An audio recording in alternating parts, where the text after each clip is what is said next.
This is Sandra Salivich, founder of Destinos Enterprises, presenting Latin and Canadian destinations. We offer 3 different services: destination marketing, destination management, and general sales agent to travel companies, tourist boards, airlines, and land transportation. Homemade traditional Peruvian dessert, alfajores, basket of ham, beef, turkey, veggie gourmet sandwiches. Hoagie Waits Catering, phone number 778-245-3007.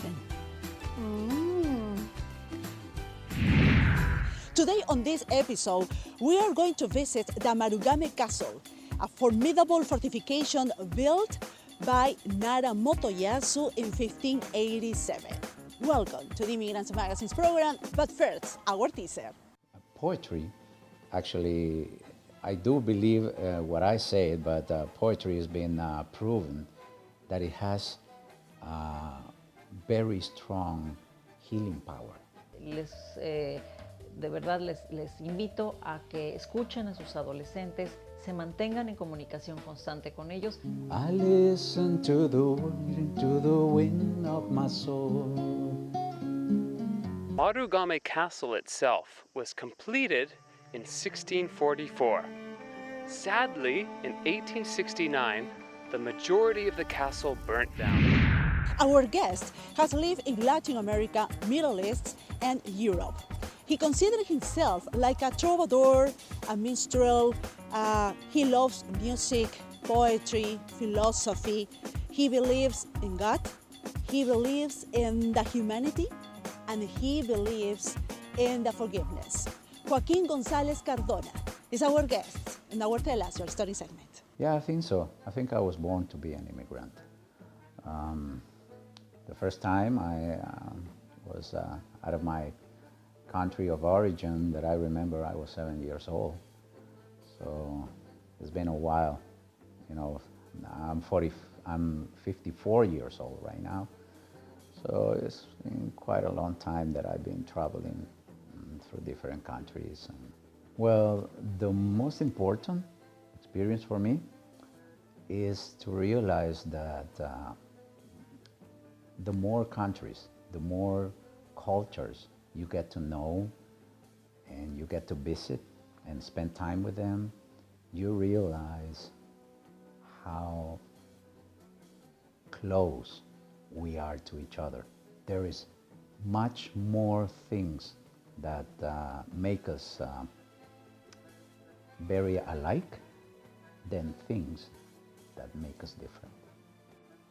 I think that's my ideal, to have a relationship, to build a relationship. I believe firmly that the first step that we all need to take if we want to develop a relationship is don't be afraid. Don't be afraid, because fear is what makes us close ourselves and don't let nobody touch us or really see us the way we are. So my first step is always open my heart. This is me. I'm right here in front of you, naked, which has nothing to do with being undressed. Poetry, actually, I do believe what I say, but poetry has been proven that it has very strong healing power in human spirit. And I think the more poetry we have in our lives, we become stronger and we become healthier spiritually and emotionally. A friend of mine, we were talking a few days back, and she was saying, well, I would like to have more time to get myself immersed in poetry. But really, poetry is an everyday thing, and every one of us makes poetry, writes poetry with their lives. Every single day we write down in the journal of life of every one of us a verse of what happened that day. Well, I believe firmly that life is a sacred journey. amazing, beautiful, sacred journey that we all should not be scared or afraid of taking and enjoying every single second, minute that it lasts. And when I do my music, it's pretty much the same philosophy. I love to sing music that will call you to reflection, will remind you that we are here in this earth for a short time, and that there's something more beautiful, amazing, and eternal waiting for us. I think in the last 20 years, what all over the world has been experienced, and we can see it on the media, and we find out by friends and close relatives and all this, is that humanity in a whole is looking for an answer, is looking for something else. They have realized that this trend of buying and discharging and throwing in the garbage everything, like consumism, I think is the word. That's not the answer. That's not gonna make you happy. You can have 5 cars, and then you're gonna need one more. You want one more. You have a house with 7 rooms, and you want another bigger one, or you need 2 houses like that. That's not the answer. I have met very, very poor people in different places that I've been. In Europe, like the Middle East, like South America, like even here, North America, very poor people that have a smile on their face, and from the little that they have, they share.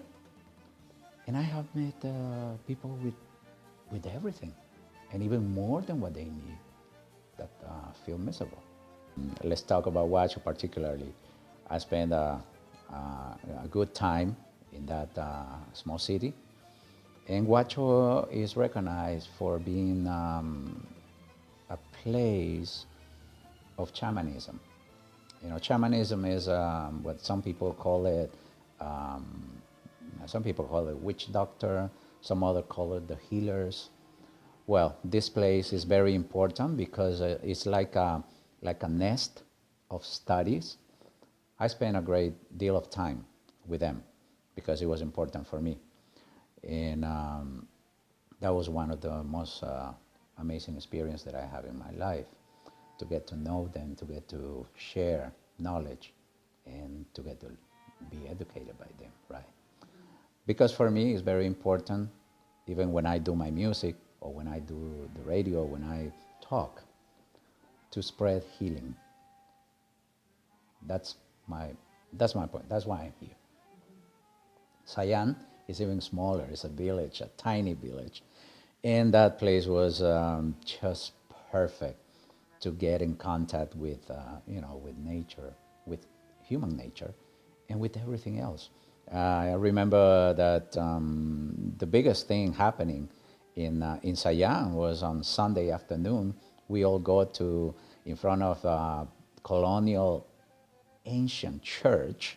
The building is actually like crumbling. We will sit there in front of big trees, underneath big trees, and have alfajores, eat alfajores. And I mean, what I'm saying is, Sunday afternoon, you spend 3 or 4 hours just talking, sitting there.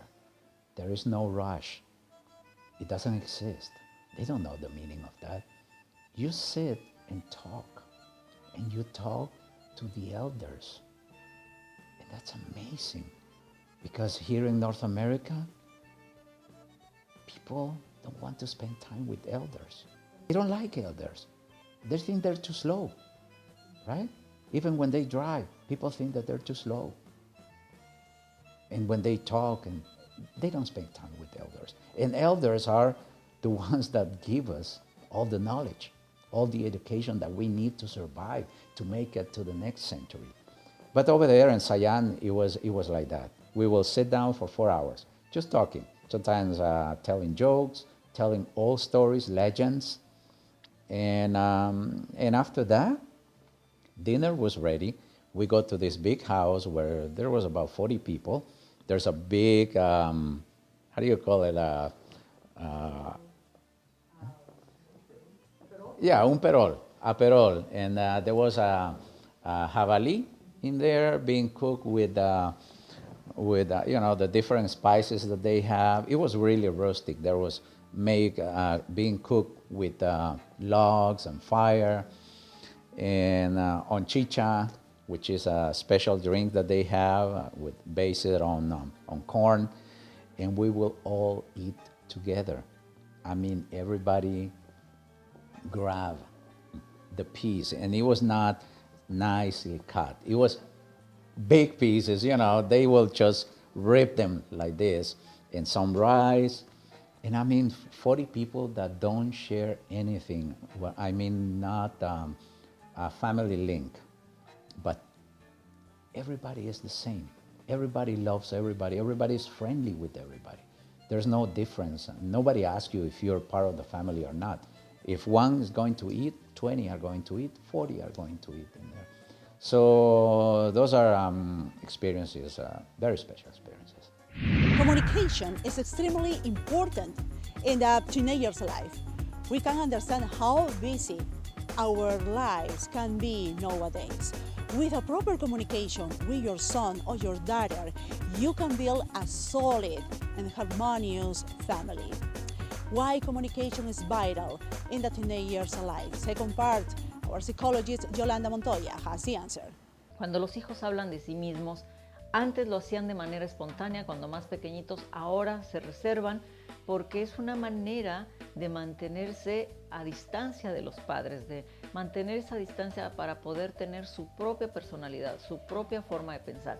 A veces creemos que nuestras normas o nuestra forma de educarlos no es importante para ellos, que ha dejado de ser básica, importante en sus vidas. Sin embargo, no es así. Eso es lo que ellos nos quieren mostrar, pero en la realidad y en el fondo ellos siempre están escuchándonos qué decimos, qué hacemos, cómo lo hacemos para poder seguirlo. Pero es difícil que en este momento nos lo digan y nos lo hagan saber porque ellos quieren ser independientes. Es una manera de distanciarse, de individualizarse de los padres. ¿Por qué? Porque es necesario tener una propia personalidad. Es como desligarse, ser otro. Y nosotros tenemos que ayudarlos, pero también tenemos que estar al pendiente de sus necesidades. Entonces, cuando el hijo por alguna razón nos empieza a comentar algo, es importante, primero que nada, saberlo escuchar. En segundo lugar, no hay que criticar, no hay que regañar, no hay que sermonear, que es lo que generalmente solemos hacer, en especial cuando nos están contando algo que de pronto así como que nos altera de, ¿pero qué hizo? O sea, se metió drogas, tuvo sexo, en fin. Son cosas que a veces nos choquean, nos alteran muchísimo nuestra manera de pensar, nuestra manera de ser, qué pasó con la educación que yo le di, este niño está en riesgo, esta niña corre riesgo por tener este novio, en fin. Sin embargo, hay que guardar la calma, hay que contar hasta 10 y escuchar hasta que el hijo o la hija termine lo que tiene que decir. Posteriormente, hay que saber decir las cosas, no con crítica, sino explicar los riesgos a los que se están exponiendo. Si el muchacho de pronto o la muchacha empieza a gritar porque siente que es la única manera de ser escuchado, hay que decirle, hijo, hija, es importante lo que estás diciendo, pero no lo digas a gritos, porque lo único que provocas con los gritos es irritar a los demás, enojas a los demás. Entiendo que estás enojada, entiendo que estás enojado por la situación que has estado viviendo, pero no grites. Trata de controlar tu enojo, explícate bien, yo estoy aquí para escucharte y ordena tus pensamientos para poder ayudarte. Otra de las cosas que tenemos que hacer es el poder darles una posible solución, el tratar de enseñarlos a ser objetivos con las problemáticas que se les presenten. A veces sentimos que los problemas que nos presentan son tontos, son inútiles, es inútil el tiempo que gastamos en estar con ellos, perdiendo el tiempo al tratar de solucionar algo que para nosotros puede ser muy sencillo. Total, estudias y pasas la materia, ¿qué tan difícil puede ser eso? Pero no es así. Para ellos, el haber reprobado una materia, el no poder entender alguna materia, es algo muy difícil el no poder resolver un problema con algún maestro que para nosotros se nos hace inocuo, tonto, fácil de resolver. Para ellos no, para ellos es realmente una dificultad. Por lo tanto hay que saber escuchar cuál es su dificultad, enseñarlos y decirles, a ver, pero ¿qué está pasando? ¿Por qué no te puedes comunicar con tu profesor? ¿O por qué no puedes decirles no a tus amigos cuando te están interrumpiendo a la hora de que estás estudiando? O sea, hay una serie inimaginable de situaciones por las que ellos atraviesan, con las cuales nosotros podemos ayudarlos, pero hay que saber escuchar. Si no los escuchamos, no podemos ayudarlos, no podemos orientarlos. Y ellos están en etapa todavía de aprendizaje. Hay muchas cosas que nosotros todavía podemos enseñarles, pero no a través de sermones, sino de escuchar, de enseñarlos a escucharse a sí mismos, a tomar sus propias soluciones, a sugerir cómo podrían ellos solucionar los problemas que ellos tienen enfrente. Amigos, es importante siempre estar al pendiente de nuestros hijos. Nuestros hijos adolescentes nos necesitan. Uno piensa que de verdad ellos ya son mayorcitos y se manejan solos. A veces eso es lo que tienden a demostrarnos, pero en realidad requieren todavía de nuestra ayuda, de nuestra supervisión, del poder aprender cosas que aún no han vivido y de las cuales nosotros podemos enseñarles sin obligarlos, sin sermonearlos, sin criticarlos. Esas son las palabras que nosotros debemos tener en cuenta siempre, tenerlas presentes, no criticar, no sermonear, no obligar, no controlar. Es importante escuchar, es importante sugerir, es importante acceder y ceder en muchas ocasiones algunas cosas, algunas peticiones que ellos puedan solicitarnos. Hay que llegar a acuerdos, saber llegar y negociar con ellos. Yo te doy permiso si tú me sacas buenas calificaciones. Tú obtendrás permiso de quedarte un poco más tarde en alguna fiesta, en alguna reunión. Si tú, además de sacar buenas calificaciones, ayudas en casa, tomas en cuenta que te hay que ayudar con tus hermanos, en fin. Es importante siempre poner reglas y saber dialogar con ellos y saber ceder y saber negociar. Con los adolescentes hay que razonar, no hay que obligar, no hay que controlar, hay que razonar, hablar con ellos. Ya están en posición de escuchar y decidir por sí mismos. Si es mejor que decidan algo supervisado por nosotros a algo que ni siquiera nosotros sabemos qué es lo que están decidiendo. Amigos, creo que con esto es suficiente. De verdad les invito a que escuchen a sus adolescentes, se mantengan en comunicación constante con ellos, porque esto va a permitir que sus hijos sean hombres y mujeres de bien o sean personas que van a terminar siendo marcados por la ley o que en algún momento se van a sentir fracasados o van a terminar en la drogadicción, en vicios, el alcohol, el juego, en fin. Estamos siempre con ustedes. Cualquier cosa que nuestros hijos necesiten, siempre acudirán a nosotros. Estemos siempre a la escucha de nuestros propios hijos. Muchas gracias, amigos. For a troubadour, a minstrel, a poetry lover, as Joaquin Gonzales Cardona is, music couldn't be the exception.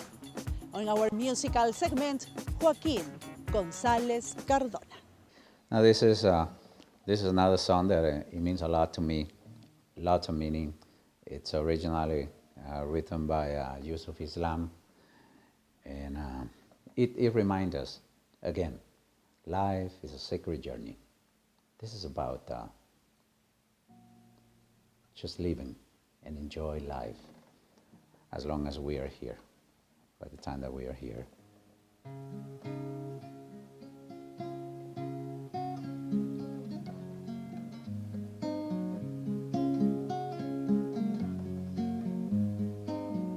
I listen to the word, to the wind of my soul.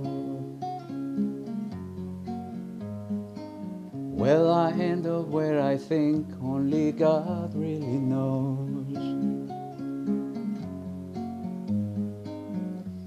I sit upon the setting sun, but never, never, never, never, I never want to water once.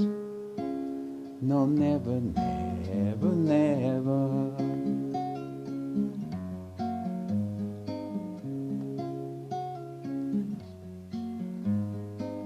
I listen to my words, but they fall far below. I let my music take me where my heart wants to go. I swim upon the devil's lake, but never, never, never, never, I never made the same mistake. No, never, never, never.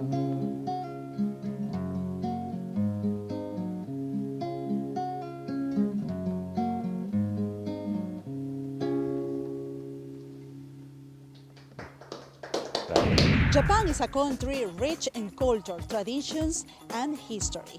Ian just sent us his latest tourism video for the series Knowing Japan. Marugame Castle is the title of this video.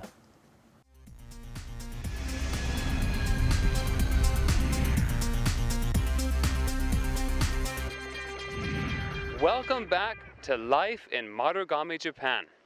In the center of many Japanese cities, there is a castle park, and Marugame is no exception. Perched on top of a high hill is Marugame Castle. It is a wonderful place to visit, and it is visible throughout Marugame.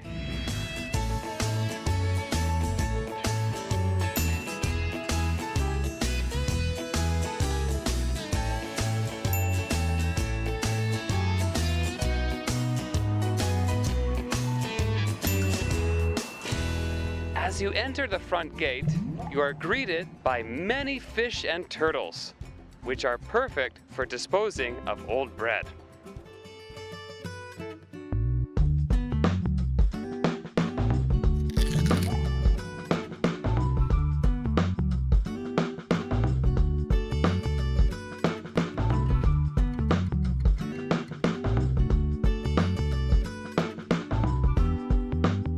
There are many paths throughout the park, perfect for exercising. There are also many festivals held here throughout the seasons, but the most beautiful time of year is during the Cherry Blossom Festival.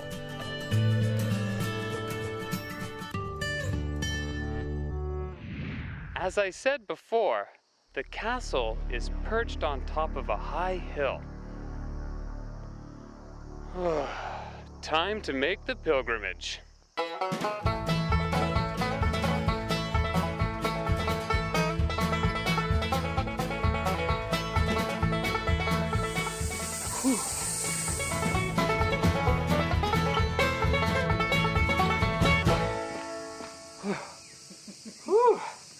In Japan, even at the castle, there is a vending machine.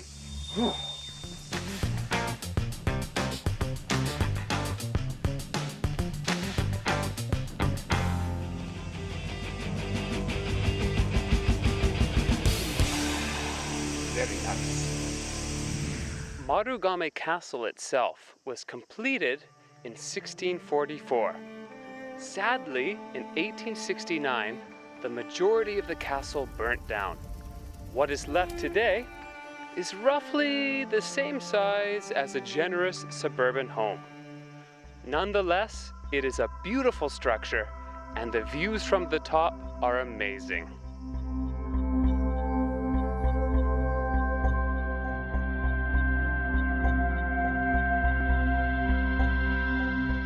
From the top of Marugame, this is Ian Ayas. See you next time.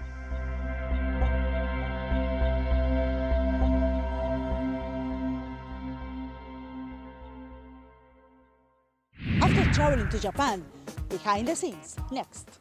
El tango, imagínate, rechiflado en mi tristeza, hoy te busco y veo que has sido en pobre vida paria, solo una buena mujer. Tu presencia de bacana hizo calor en mi nido, fuiste buena, consecuente, yo sé que me has querido, como no quisiste a nadie, como no podrás querer. A poetry lover as Joaquin Gonzales Cardona. Latest tourism video, knowing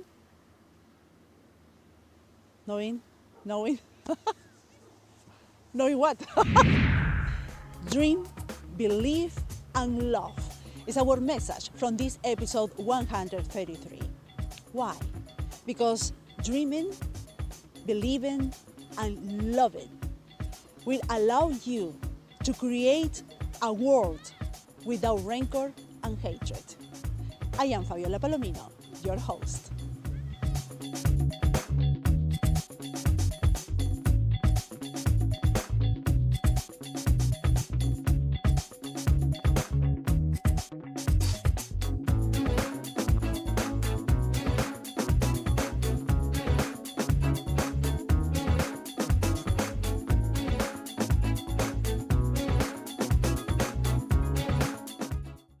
Problemas de relaciones interpersonales, separación, divorcio, problemas con niños, adolescentes y adultos.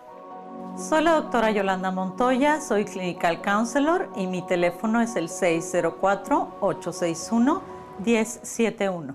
El inglés es un idioma práctico, de negocio, entonces va al grano, ¿verdad?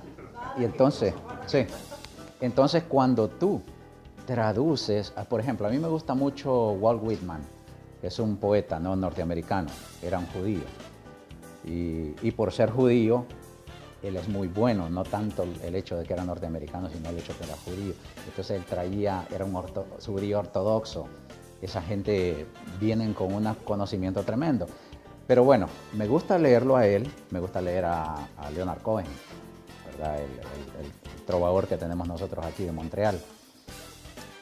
Pero cuando son traducidos al español, suenan mil veces mejor.